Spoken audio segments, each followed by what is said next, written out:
This is not a technology showcase. And it's definitely not a documentary.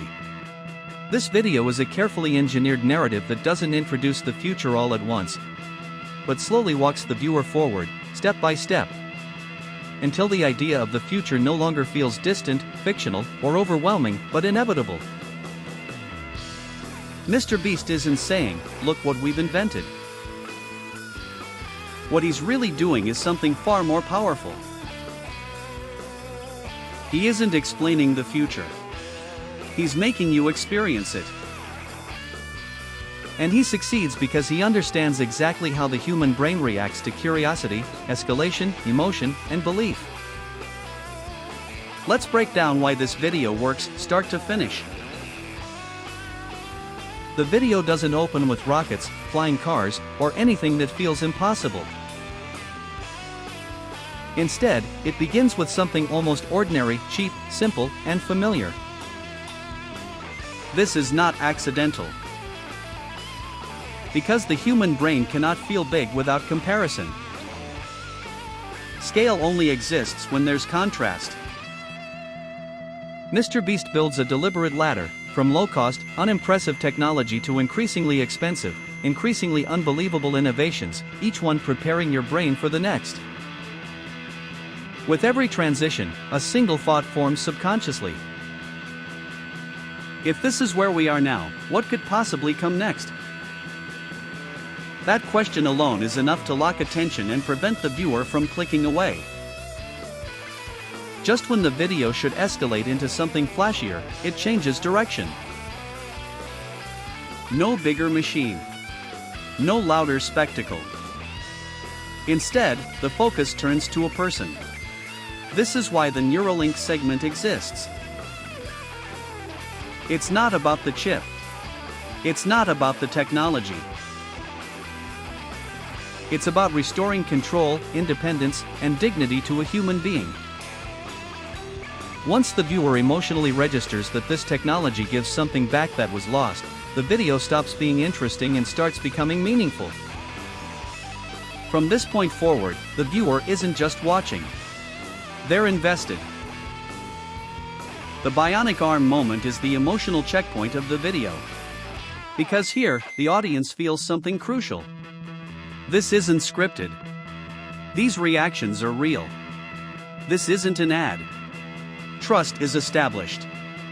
And without this trust, the rest of the video, much more extreme, much more controversial, would feel exaggerated or fake. But now, disbelief is suspended. Flying cars. Jetpacks. Ridiculously fast vehicles. None of them are shown as product demos. They're turned into challenges, races, jokes, and competitions. This is intentional. Mr.Beast transforms technology into a game, because games create engagement, allegiance, and emotional movement. At this stage, the viewer isn't passively observing, they're mentally participating. This part of the video noticeably decelerates. Because this technology can't rely on hype. It demands proof. That's why a chef is involved. That's why it's a blind taste test. That's why the moment lands on a single line. We couldn't tell the difference.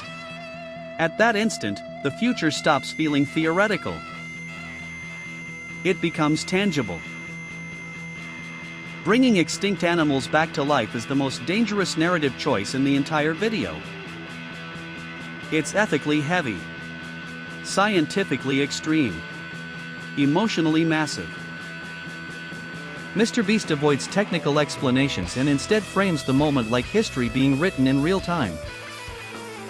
The viewer doesn't analyze. They witness. And what they feel is simple. Something fundamental has changed. The closed environment habitat exists for one reason: to remove fear.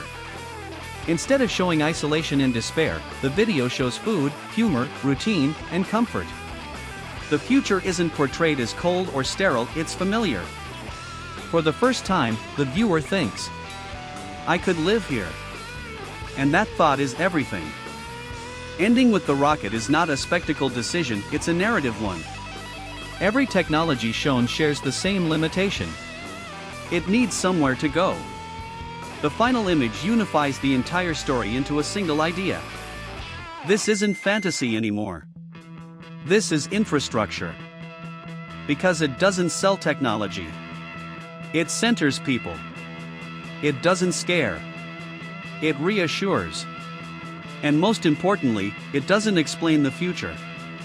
It makes believing in the future feel natural. This video doesn't show us what the future is. It shows us why we're ready to believe in it.